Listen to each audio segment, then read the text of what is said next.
and welcome back to the first episode of Season 3 of the Rugby Connection podcast. On this week's episode, we have all the drama from the Rugby Championship. We actually have some NPC to talk about. We've got the fascinating Challenger Sevens tournament that ran over the weekend, and we have some news from the Premier 15s. Joining us this week, Harv, back once again from Portugal this time, and our new host, Cam. Cam, how are you getting on? Not too bad. Glad to be here. Talk about some rugby. Yeah, good way to start the week. And Harv, how's Portugal? It's not too bad. I mean, I've had to get used to the lack of rugby. I think we were going out one night, and I think we had about 4 hours between like our day plans and our booking at the restaurant. So I just told my parents, like, I'm just going to go to this bar. It's just down the road. It'll show the rugby. I went down there, and it's just full of Saffers. Hey! Absolutely full of them. But apart from this one corner, which is a massive Kiwi family. And I was sitting there, like, I was probably watching them more than the game because I was like, it's going to kick off. It is going to kick off. I was just fully... It did kick off, though, from that game. Yeah, it did kick off. Do you want to talk about it? I mean, we may as well. It's a rugby podcast. We may as well talk about something. Yeah. Yeah, South Africa versus New Zealand at Ellis Park. What a game. Whatever was getting under Ian Foster's skin during the week after the last result definitely worked and almost came back strong. Well, he's done something right, hasn't he? You know, there's in that week of training between the first round. I mean, that first round performance from New Zealand. I mean, it was just shocking. But Absolutely.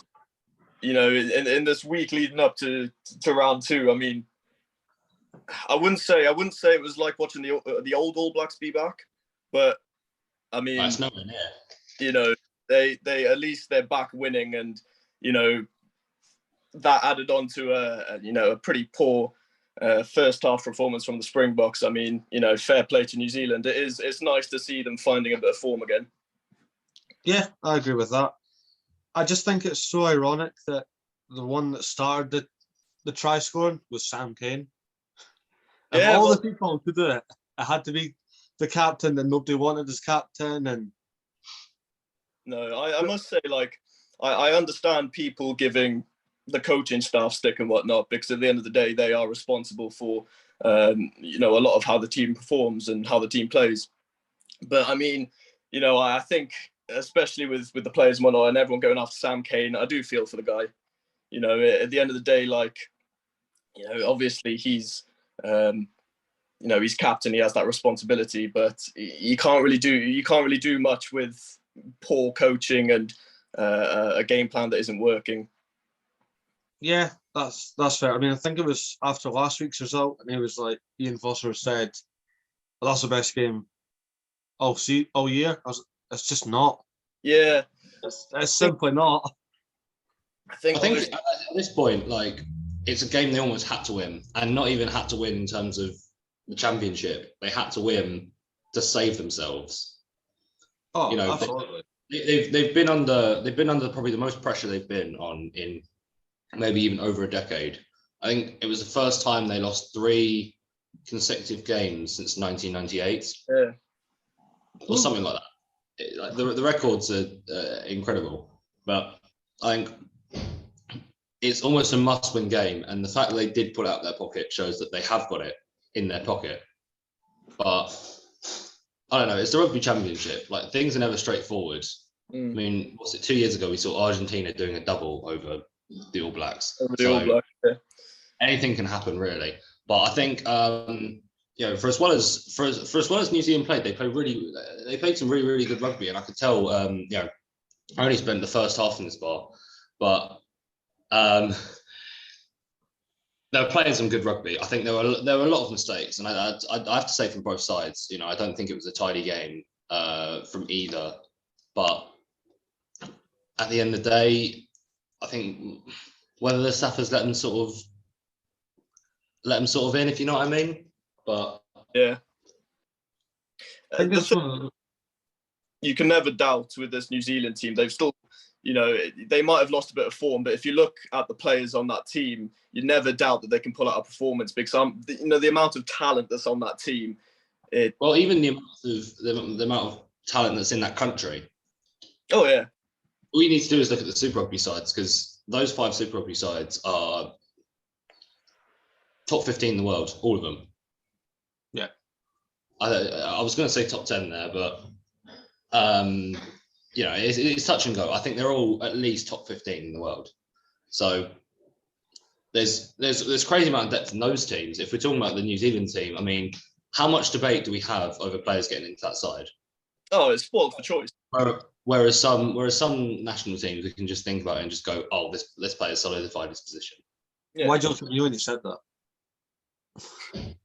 Huh? Why did you look at me when you said that? Oh, I was just thinking like you and Hamish Watson or something like that. No, that's fine. That would work. He can carry it, and I'll just stand back and yes. It's just crazy the amount of depth they have in each position. So I think sort of whatever team they can line out it's always going to be a great side. You're always going to look at it and just tremble on your knees because it's frightening, the players that they have got. Oh, definitely. But you have to question now, does Foster keep his job after that win? No. That's the thing. He probably doesn't. And He should. I'm reading it now, and it's even saying, go home and mow the lawns. Yeah. Just beat South Africa, and we were still telling him to get out. I think, it's so dangerous sacking a coach this close out to the World Cup, because we're realistically talking about a year and a month left for the World Cup. Plus how New Zealand, how Southern Hemisphere fixtures work, it's not really a year, it's like 6 months. Yeah, they've got the Rugby Championship up in summer. Yeah, you've got the tests in November, then you've got Rugby Championship, and then that's not much. It's not great, but I think it's dangerous sacking a coach this close out from the World Cup, and especially after this window, you've only really got 2 other windows to actually try out your team in games. So it's really is touch and go whether Ian Foster keeps his job or not, because I think you still need some stability in the side, and Ian Foster's been there not as head coach but just as on the coaching panel for years now. He was number 2 to Steve Hansen for a long time. So I think. Do you think that might might be dangerous? It'd be dangerous to let him go, in my opinion. But I get that people aren't happy, and to be honest, if I was at a country with a coach that was definitely questionable, then I would also call for his head. You are, aren't you? I am, yeah. Do you think that's part of the issue with Ian Foster being in charge, that he was Steve Hansen's right-hand man? What, are you saying he might still... He might, yeah. Role. It's basically like, well, this worked with Steve, let's just do that. Yeah. Then again, coaches don't have... coaches have their own play styles. No 2 coaches are the same. So I think, obviously, you can adopt what Steve Hansen was doing, but at the same time, who's to know that Ian Foster would know it inside out? That's a fair point. Steve Hansen is Steve Hansen. You can't really change that. Steve, what went on in Steve Hansen's mind is purely just known to him. So I think whether Ian Foster comes up with his own thing or whatever, I honestly just fix the situation at the end of the day. It's similar to how the position that the Springboks are in with Jacques Nienaber as the head coach now, obviously being sort of Razi's right-hand man for the period leading up to the 2019 World Cup and whatnot. And, obviously he's done well in terms of, getting big titles like the Lions Tour and whatnot. But the winning percentage for the Springboks while Nienaber's been in charge has, I think it's something like high 50s, 60%. It's not amazing. And I think that comes down to, like you said, maybe Jacques not really understanding how Razzy's brain worked with the Springboks game plan that he created. Does anyone know how Rassi's brain works? No, that's another good point. I don't think anybody will ever know how that man functions. I don't think that he knows how his brain works. No, but the thing is, like, if we're not talking about Foster, we're talking about what, 2 other replacements. I think for me, Scott Robinson has the game at Tottenham Hotspur to prove himself. The game against the Barbarians, because he's coaching that, isn't he? Yeah, him and O'Gara are the Barbarians coaches for that game. So I think if New Zealand Rugby want to test Scott Robinson out on the international stage, I think that's a perfect audition for him. But even then, that's during the window. He'll have only one more window before the World Cup. And that's right before the World Cup. Yeah. To figure things out. So it puts your head in the spin there. And I mean that window before the World Cup. But I mean, obviously, Rugby Championship before a World Cup reduced fixtures. So even then, you're not getting as many games in as you would be. Well, no. But it sounds like a mess. The fact that I think we're just struggling like for words at this point. It shows how much of a mess it is. It's just rugby. Sort your shit out. There you go. There we are. That's it. Moving on to a historic win. Woo! Argentina 48, Australia 17. Vamos los Pumas! Oh my God. Unreal. Watching that game. It was immense. Unreal. I didn't get to watch it live. I just seen the message in the group chat going absolutely nuts every. I think, at this point, I was at dinner. I finally got home and connected to Wi-Fi, and I'd just seen this scoreline. No, I watched the full game, and I don't think there was a point in that game where Argentina weren't or didn't have the momentum. Aussie. It was funny. The Aussie commentators were a little bit salty because obviously there was a bit of a controversial disallowed try, and actually there were a couple of disallowed tries, on both sides actually. But yeah, you have to give it to the Pumas. They were amazing. Can we just discuss the shithousery of Geronimo de la Fuente, whose hamstring went and he looked like he was going off with an injury, goose stepped and then scored anyway? Everyone thought he had faked it. The commentary staff thought he had faked it. I didn't quite know what was happening. I thought it was a new type of step, if I'm honest. Yeah, no, keep going. No, yeah. He has actually done his hamstring in, but he refused to give in because he was so close. So, what, fair play for getting through. The defenders, they didn't quite know what was going on. Definitely what, because even like as opposition, you're like, oh, he's hurt, and then oh no, he's not, but he was actually hurt. Don't panic. Yeah. He didn't do it as just a joke. No, but I also think we need to discuss how world class King Boff is, Emiliano Boffelli. Oh, unreal. Oh, I haven't heard enough of this season. Oh, you're going to get bored of it this season. Edinburgh boy. Bit of an Edinburgh boy. We were talking during the summer tests about Boff, Argentina, and just like how good a side they are. You think about your top international sides. You never really let Argentina in. If you had to rank these sides 1 to 4, how many people would put Argentina 4th? Right now, I wouldn't. Right now, I wouldn't. But overall, hand on heart, overall, how many people would put Argentina 4th? They are a force to be reckoned with.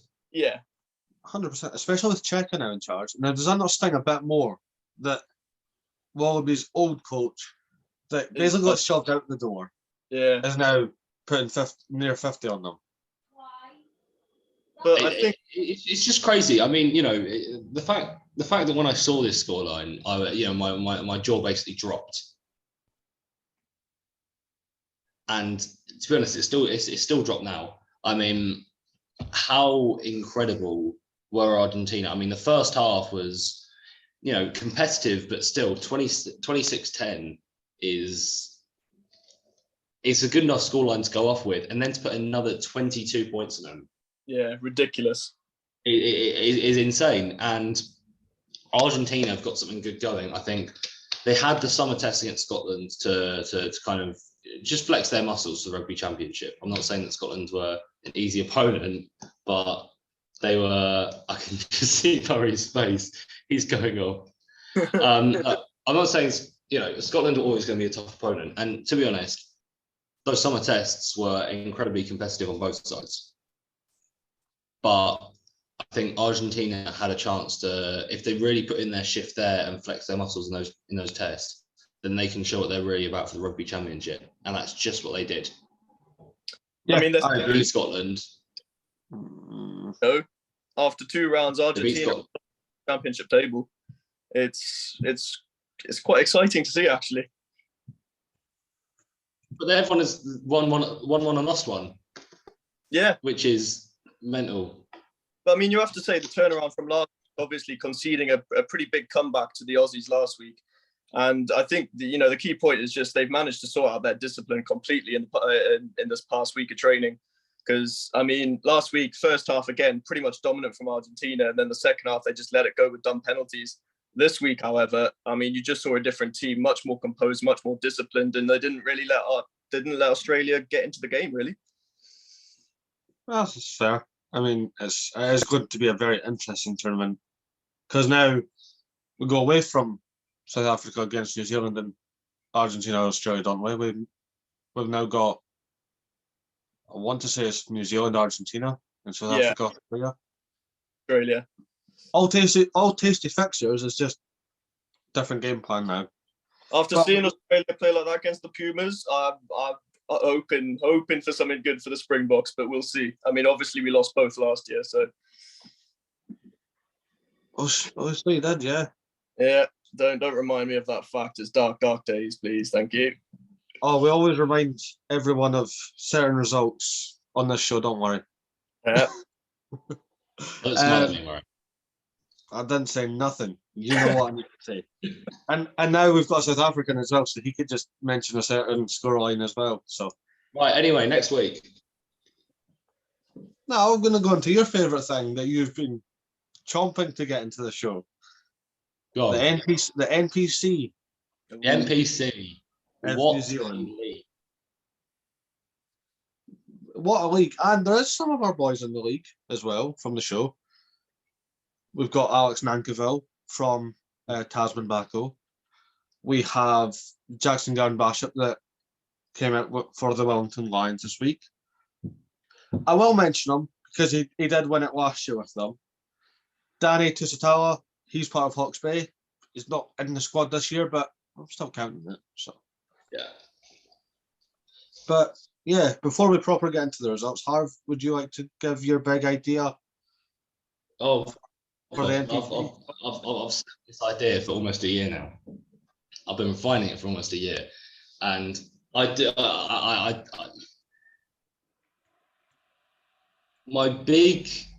favourite thing with rugby is domestic leagues. So Premiership and Top 14, I think, have little to no flaws. I say little because Premiership is still a little bit around the structure. It's a little bit rough around the edges. Cough, cough, I'm looking at you, Ealing. But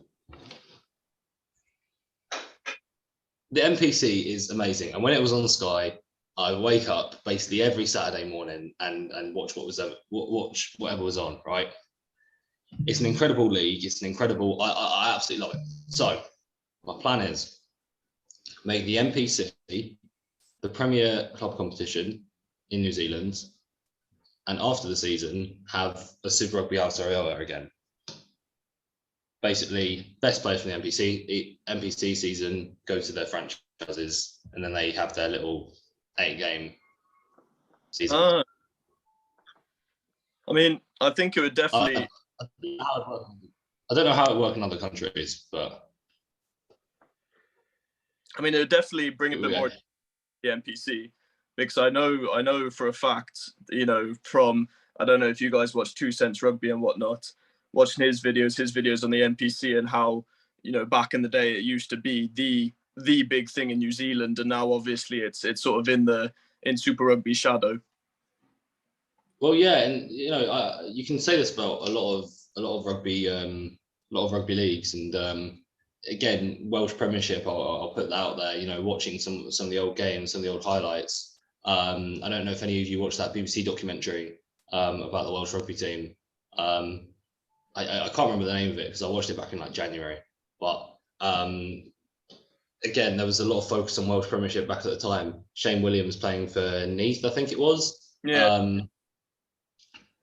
And that was an amazing structure. When they brought in the 4, I'm not going to say provinces, but 4 areas, basically, can't just put it all down the bin, to be honest. Well, it's the same as the Curry Cup in South Africa. I mean, that used to be the big thing, and now it's really a side competition. It's exactly the same. Leagues, especially in the UK, South Africa, New Zealand, Australia, they're more side pieces now to the bigger competitions, which is a shame.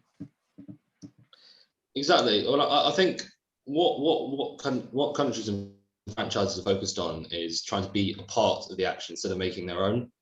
Yeah. So like South Africa, I will, hand on heart, I will say now, I didn't like the URC in the first place purely because I had no clue why the South African teams were in there. Yeah. I couldn't stand it, if I'm going to be brutally honest. I love the idea of I love the Pro 12. Pro 14 was a little bit dead, and then URC, I just thought, oh, that's awful. Yeah. Now, they proved me wrong this year because I actually, well, apart from having mates who supported teams in the URC, I did follow it this year, and it was good. Oh yeah, the URC.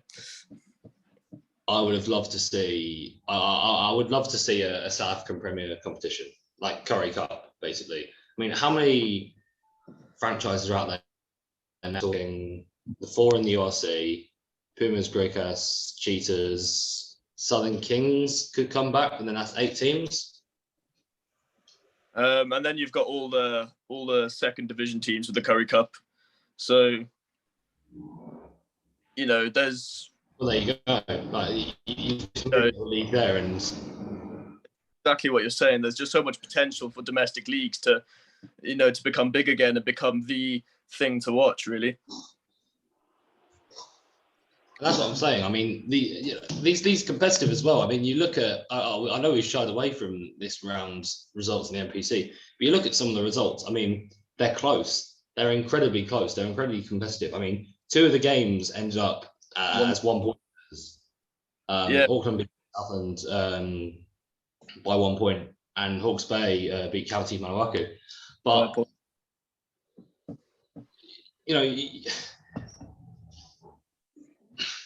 you need this competitiveness back, and I think so many teams focus on having just a bunch of teams in a league doing whatever, right? And I love Super Rugby. I think it's fantastic. It's probably the best rugby competition on the planet, but it doesn't help the domestic growth, such as Premiership and Top 14. I love the Top 14. I love the Top 14. I love the Pro D2. Whatever structure they've got going on is almost perfect. But I hope that other countries can hopefully have a look at what they're doing and be inspired. And I mean, it'll just ripple on to better international rugby, Fingers crossed. I just like you to go for it because I can't talk about the National League because you've only got 2 teams there. Yeah, we've literally done East-West, right? Yeah, I was saying myself that if we were going to have a 16-team league, 2 more Italian teams and 2 more Scottish teams would be the right way to go. Yeah, because you've only got 2 in each country. Yeah, and you look at how much Italy's been held back. But you also said move Italy, like move the teams because we're touristy. They're not in tourists. Oh yeah, like they're in the middle of nowhere, to be honest. I mean, I couldn't tell you where Treviso is, but might sound disrespectful here, but is that not where like grandparents go on holiday? I thought that was like We're not going to do a like large. We're not doing a large tour to Travis, are we? Yeah. No, of course not. Right. So, but when we're in our 70s, Humid. do you like a nice long weekend in Treviso? Yeah, let's go for it. I'll watch rugby while we're out there. Might be decent again by then. Who knows? Oh, well, you know what I mean. So that's basically my plan in a nutshell. Should we go back to the NPC this weekend? Yeah, we'll bring it back. Right. Yeah. Just looking over some of the scores. The NPC could be our MLR because none of us watched it. So there we go. Perfect. Right. Anyway, so we're talking, Friday, Hawke's Bay versus Counties, a 1 point game between them, with I'm hoping I'll get this name right. Hawks Moananu last minute try. They were 13 points down with 10 minutes to go, and they finally did it. Again, what an incredible finish. Who doesn't love a finish right at the death? Doesn't matter what game it is, what league it is. Exactly. If summer tests, we all love a last minute finish. So not all. You just got majorly back on yourself. That's fine. We joked about it when it happened. So there we go. One point game there. 1 point game between Auckland and Southland. A 81st minute try from Morrison of Southland. Pointer. Just as a consolation, to be honest. But no, that's the one I watched in full, because I watched Auckland versus North Harbour last weekend, because I've sort of adopted Auckland as my NPC team, mainly because I like their kit. I need one, but I have a Northland jersey. Well, there we are. I picked it up for like 12, but I don't really have a team. I need a team. If NPC gets back on, what? Just use our guests to pick, because Sean Withy as well. He's from Southland but played for Otago. So there you go. If I'm right in saying, Southland have only ever beaten Auckland once in the whole history of the NPC, and that was in 2010, if I'm right in saying. And when I was watching this game, I was like, am I about to randomly, unknowingly see a piece of history in the NPC? Maybe. But obviously, Auckland getting it done with a 1 point lead. We needed someone like you. Yeah, yeah, we did. But I think the big game that we want to talk about, because my jaw dropped as soon as I saw this. 64-14. North Harbour and Vanuatu. My God. Who doesn't love a good? Well, we'll have nice close games, but you do get a kick out of a team running away with it for a little bit as well. I mean, it's just incredible, to be honest. Especially I don't mean that in a bad way. I just think, what the hell? Yeah. Probably the same thing as the Manawatu coach was thinking at the end as well. The Manawatu, their results that over the last year, this season so far, 64-14 against North Harbour. They lost 45-18 to Auckland and 62-15 to Canterbury. They're in the gutters. This is a team who I believe, not at the moment, but they did have Ngani Mape and Aaron Smith. Oh, yeah. Yeah. How the mighty fall. The mighty do fall. Jesus. We have got some news, though, coming out of the rugby world. And this is a bit confusing and a bit sad, but it's been fixed. So the DMP Durham Sharks from Premier 15s, it looked like they actually weren't going to be able to be in the Premier 15s this season. That's why the fixtures haven't come out yet, because they simply couldn't afford it. They got given an extension. They now have that money, So they will be in the Premier 15. So there will be a Premier 15s tournament again. I'm reading how much they needed to get. I don't get why the RFU didn't just step in at this point. How much? Not- £50,000. 50. 50. Yeah, mad. That's loose. That's loose change for a governing body. Yeah. It's a shame though, isn't it, that they were willing to, well, I don't want to say willing, you know, I don't know the whole story, but willing to let the team just go down like that. I think what you know, in their defence, you know, a lot of these Premier 15 sides, they're attached onto a big men's side as well. Yeah. You know, if we're talking, you know, you look at Harlequins women, Saracens women, Wasps, Exeter Chiefs. They're big Premiership sides with loads of money, whereas DNP are attached to Darlington Modern Park, who are I don't even know if they're still National League One. So they haven't got the funding coming from the club itself, or as much funding as other clubs may do. I'm just looking at the numbers. £50,000. Surely the RFU could do a job with that. So it says that the club set up a crowdfunding bid earlier this month to raise £50,000 for help with basic running costs required to compete in the league this season. Basic running costs. So that's not- and then wait a minute, and then it gets worse. So the club and the RFU worked together to find a suitable outcome during the uncertain time, and in a statement, the governing body added the two parties will continue to be in regular dialogue throughout the pre-season period. Just give them the 50 grand. If you want to help, do they? It's just mad, you know, like, you know, crowdfunding. They released a plan. They released this plan only months ago, or about a month ago, saying how they want the league to be fully professional. Yeah, and then that happened. They're simply not going to give them 50 grand just to run.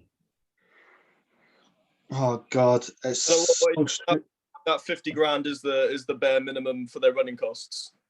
Yeah, it's exactly that. It says basic running costs. Yeah. It's But, silly. I think the RFU would want to keep, you know, lower leagues like that healthy. You know, because it knocks up into the bigger leagues. No, that's the big league. That's for the big fish can. Oh, is it? Yeah, DNP Sharks are part of the Allianz Premier 15. Best women's league in the world. Yeah, it's the biggest women's league in the world. Ah, there we are then. It's just crazy. Like, it hurts my head. It physically hurts my head. There you go. Listen, so RFU plans RFU plans for league to turn professional in 10 years. They want the Premier 15s to become the first fully professional women's league in the world, and investing £222 million over 10 years. But £50,000, well, we can't do that. Yeah, sorry, can you read that out again? How much money? It says that the RFU said £222 million would be invested over 10 years. That's 222 million. That's 22.2 million pounds a year. And they can't spare 50 grand. Yep. Nice. So much for growing the women. You know. The RFU, like, I have so much reservation about them because they keep the money in the big leagues. This is one of my problems. It's a big league. It's the big league. Well, you know, if we move back over to the men's game for just a quick second. Okay. The fact that they keep all of the money in the Premiership. Yeah. The Championship is, well, it was actually a fully professional league before COVID. I heard about that. It went back to semi-professional. The pay rises went down. I mean, you know, we saw that podcast clip a couple months ago, talking about average pay of a Premiership and Championship player, and that is absolutely crazy. Yeah, that's unreal. But you want to promote one of these teams up to the Premiership, but they simply do not have enough money to be Premiership standard. I'm reading some of the facts about the Premiership team, and it makes no sense. But then again, you're asking a Championship team to become Premiership standard where they've got no money. Yeah. But Premiership standard is higher than Premier League standard in football, which is a bigger sport with more money. Yeah. Yeah. Which... Because it's not even... it was you that told me that, Harv. It's not about how much you actually get into a stadium, it's how much the stadium can hold. Mm-hmm. Which has nothing to do with anything. What was it not? Sale, Worcester, their fans couldn't even filled. Their fans couldn't even have filled Ealing Stadium. Their average attendance this year. Yeah, but they've got the capacity to do it, but they don't because they're not doing well. Which doesn't make sense. No, it doesn't. It's like Darlington Moden Park back in the National League One side, which I don't know if they still play National League rugby, but their stadium is 26,000 and they only filled like 200. They would get into the Premiership over Ealing Trailfinders. Yeah. That's crazy. It genuinely just hurts my head. So RFU, sort your priorities out. We're literally talking about DMP. Yeah, we were talking, but they managed to get the funding. They have been saved, and they're fixed. The season will start on the 19th of November. November? Yeah, the new league season will start on November 19th, with fixtures being released on the 17th of August. So the fixtures get released this week. Nobody games till then. No? November. Wait a minute. This is how mad it is. There's literally a World Cup before the league starts. The Women's World Cup is before the Premier 15s. So all your big names, Emily Scarlett, Marley Packer, Kate Zachary in the States, some of the Scottish girls, they're literally all in camp training. There's like 2 World Cup warm-up games before they all go to New Zealand. But do you know the dates of the World Cup? I can look it up quickly because who needs a notepad anymore? Well, that's what I'm saying. How much time are these guys going to have between the World Cup and the Premier 15s? I don't know. Not much, I don't think. The RFU are hurting me, and not for the first time. Sounds about right. This is becoming a regular thing that Harv gets upset with the RFU. With the RFU, yeah. Listen, right. So wait a minute, right? So let's be realistic. England are likely to be in the World Cup final. Yeah. Yeah. Yeah. Yeah. The final is on the 12th of November. And they start on the 19th. But in that time, they've got tied back from New Zealand. Yep. Recover from the game and jet, and then go into their first game. And then do. Obviously they won't get picked, no. But so win the World Cup, have the big social parties, get on a flight home. About that, yeah. What do you mean? Be jet lagged because you've then won a World Cup. You've then got royal meetings. You've got press tours. You've got the big trophy bus. You're doing nothing rugby based for at least 3 weeks. No, of course not. But it's the RFU. They expect the best from everyone. Station, isn't it? Even their coaches. So at the end of the day, the RFU, for so much they've said about growing the women's game, they've really fucked up. Well, that's the thing. The growing the women's game starts at, first off, getting your organisation right and funding. Simple as. Which they failed at like day one. Yep. I mean, but if we're looking at a positive, we're going back to the DMP Sharks. It's nice to see they did get a fair bit of the money they're trying to earn from crowdfunding. from public support. You know, that's encouraging to see. It shows that their community is behind them, which is one of the steps to grow in the game. For the women's teams. Of course, but I think it's also just decent bare minimum. Yeah. Like, what if I don't know, Exeter Chiefs said they couldn't compete in the Premiership season? Everyone would be behind that. Have I hurt you or something? You've mentioned Scotland getting beat. You've mentioned Chiefs. I picked them at random, Murray. I picked them at random. This is the first time I'm not actually trying to make a jab at you. Listen, like, you know, if the Exeter Chiefs turn around, or let's say Wasps, if they turn around and said we can't compete in the Premiership season, how many people would be behind crowdfunding, whatever? But obviously, instantly. Well, of course, the thing, it wouldn't happen for a start, obviously. No. I know what you're saying now. But in some crazy world where it does, everyone's behind them. Yeah. I mean, they are not happy with the pitch because of the Commonwealth Sevens. I've heard the same from both Coventry City and Wasps. Can you pitch? If your pitch wasn't so shit, I wouldn't have this problem. Well, if the Wasps weren't, I give up with Wasps. Actually, just quickly mention that because it did happen when we were on break. The Commonwealth Sevens was fantastic. What a tournament! Love to see it. Oh, it's lovely. It was brilliant. And we've got 2 more gold medalists added to our caliber. So hey! And we finished off with the top 3 try scorers. It was a good weekend for the pod. It was a very good weekend. And the guests are just flying in. I think we have like 8 guests all been here confirmed already. Bloody hell, man. Teams. We might have stopped recording, but the work behind the scenes didn't stop. I was about to say, I mean, what's it? We stopped for about 3 weeks doing our own stuff, and Murray was just texting me, like, the group chat just did not stop. Every day it was just a new thing, new thing. We've got a new logo, we've got a new theme, we've got new hosts. It's all coming out, isn't it? It is. Out with the old and with the new. That's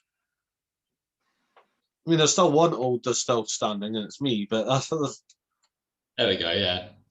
It kind of needs to be. There we go, just like Ian Foster, needs to be some stability. You've not just compared me to Ian Foster. Oh my. One more chance, Murray. More chance.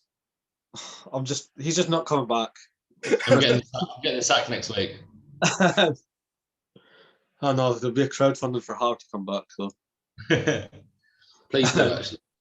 There was actually a sevens tournament on this weekend, the Challenger Sevens, and I loved the prize. Winner gets into the World Series next year.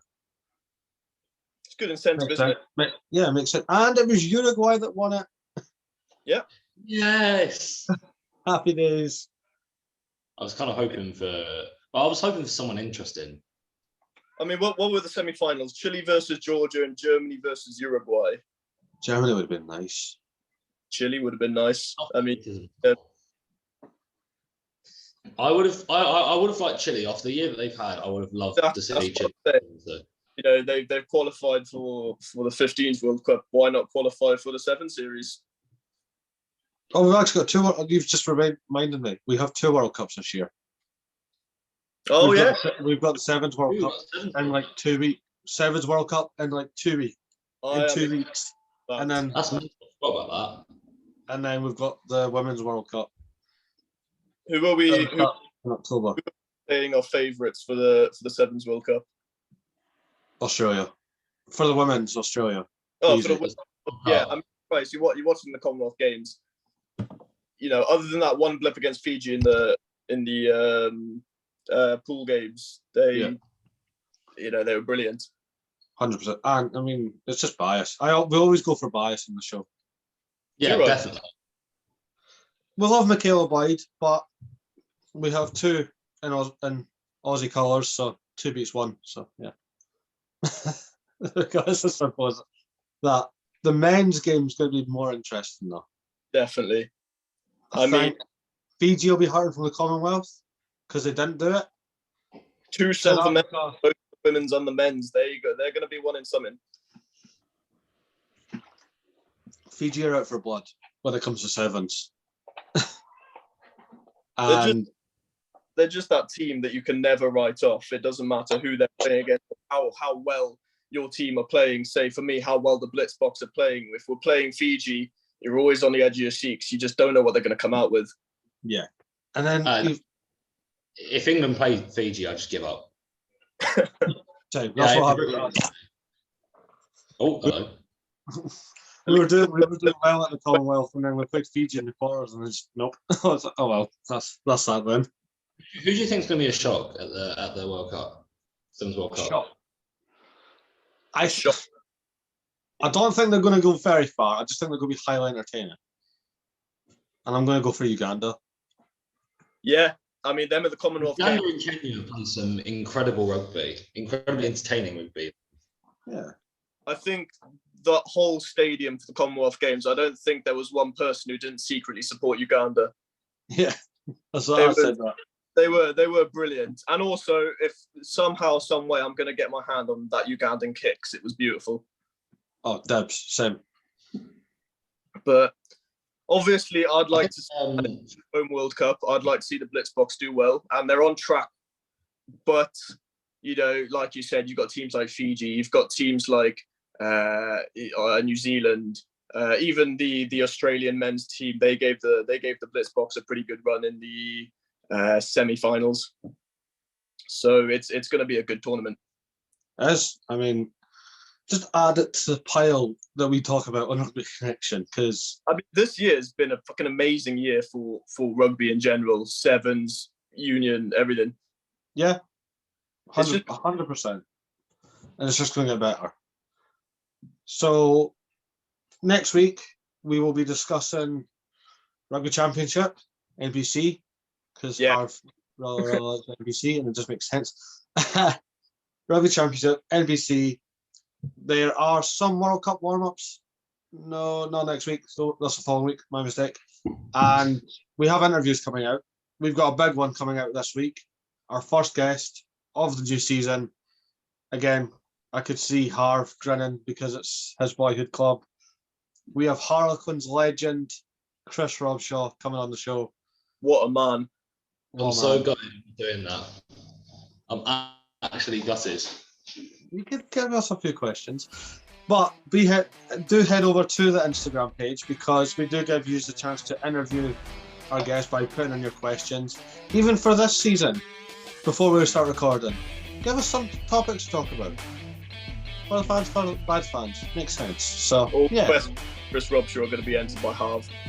This is all going to be Harvey's questions. Can I have your number? Can I have this? Can you sign this for me, please? He's not even denying it, so It's gonna happen. It's gonna happen. But yeah, this is the start.